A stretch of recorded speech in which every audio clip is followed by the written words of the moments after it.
Welcome back to Stellar Guy. Today, we're unpacking a memorable episode of Reba titled She Works Hard for Their Money, where the family tackles the themes of responsibility, hard work, and family values. Stick with us for an in-depth look at how Reba uses tough love to prepare Cheyenne and Van for the realities of adulthood. Let's jump right in. The story kicks off with a warm, bustling scene as Reba prepares for Cheyenne's baby shower. Friends and family fill the house, arms loaded with festive decorations and presents, filling the space with the air of celebration. Lori Ann, Reba's close friend and a humorous addition to any gathering, brings over quirky gifts like a gold-plated armadillo, adding an amusing touch to the already lively setting. Meanwhile, Reba's younger daughter, Kira, arrives, less than thrilled at the idea of a giggly girl fest. But Reba encourages her, insisting that baby showers are fun and a chance for women to bond over snacks and games. One of the games involves a rule where anytime someone says the word baby, their clothespin is taken from them. The concept goes right over Kira's head, leading her to ask, "What's a clothespin?" The quirky banter highlights Kyra's cynical sense of humor and her distance from the traditional norms that surround her. All the while, Cheyenne is excitedly flipping through the guest list when she spots a name she doesn't recognize, Gladys Horsted. Reba assures her it's an old family friend, who also happens to be wealthy. Reba knows that inviting Gladys might mean a more generous gift, subtly revealing Reba's hopes for practical support for her young daughter's new chapter as a mother. Then the scene shifts to the heart of the shower, where Cheyenne is opening gifts. Reba watches her daughter tear through wrapping paper, unearthing everything from tiny baby clothes to thoughtful, personalized items. Then, the highlight gift comes in. Reba has crafted a handmade quilt, each square made from pieces of Cheyenne's own baby clothes. The moment is heartfelt, showcasing the deeply sentimental connection Reba feels toward her daughter. For Reba, the quilt represents a passing down of memories and the values she holds dear, symbolizing the life lessons she hopes Cheyenne will embrace as a mother. Just as the guests are admiring the quilt, a loud commotion fills the driveway. Reba and Cheyenne look outside, and there stands Brock, Cheyenne's father and Reba's ex-husband, grinning ear to ear beside a car with a big red bow. The entire room erupts in surprise. Cheyenne's eyes widen as she realizes her father has just bought her a car. Her excitement is palpable as she rushes outside, followed by the delighted crowd.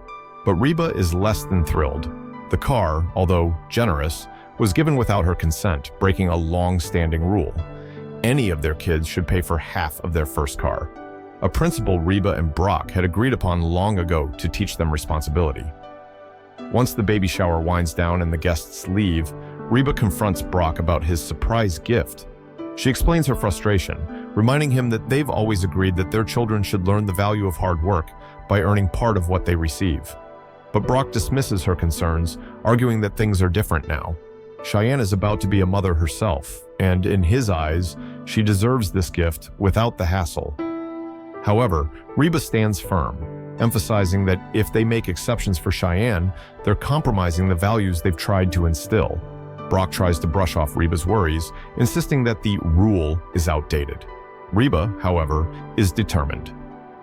In the following days, Reba sits down with Cheyenne and Van, explaining that while she understands their excitement, she can't simply let them have the car without earning part of it. She calmly insists that they should work to save up $3,000 to pay for half, upholding her belief in the value of hard work.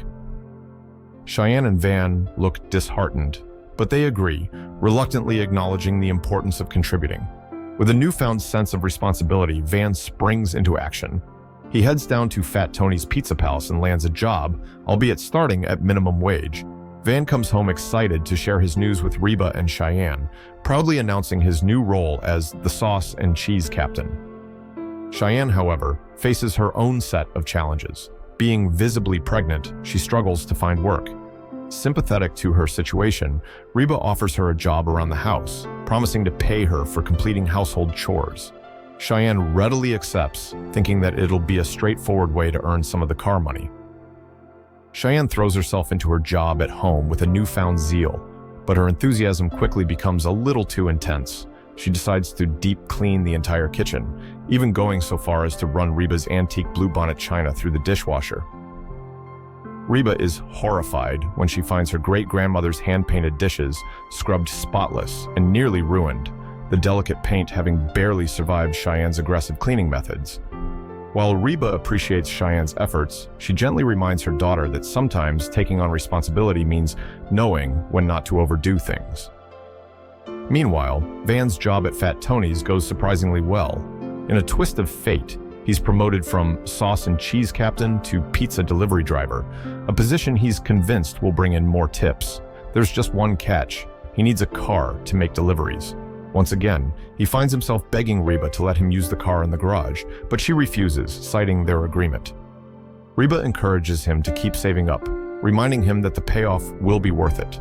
Despite the roadblocks, Van and Cheyenne continue to work hard, determined to reach their goal.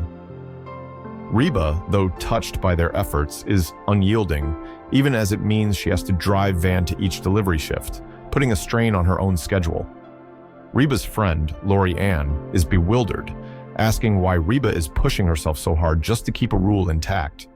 But Reba remains adamant, believing that these lessons in perseverance and self-reliance are essential. Days turn into weeks, and eventually, Van and Cheyenne gather enough money to present Reba with their first installment, a proud, hard-earned $100.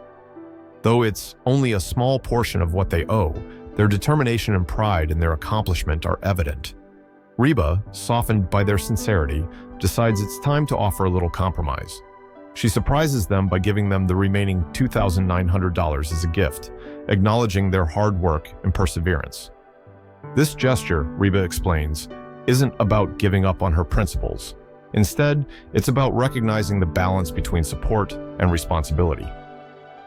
She lets them know that by working for it, they've proven themselves ready for the responsibility that comes with owning the car. Van and Cheyenne are overwhelmed with gratitude, and they immediately rush outside to sit in the car that they can now officially call their own. The episode ends with the couple proudly sitting in the car and Reba watching from the porch with a look of satisfaction, knowing she's instilled valuable lessons in them without having to compromise the love and support that family provides.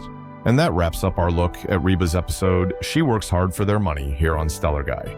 Thanks for joining us as we followed Reba's journey in teaching life's tough lessons, one step at a time. Don't forget to like, subscribe, and stay tuned for more episode breakdowns. See you next time.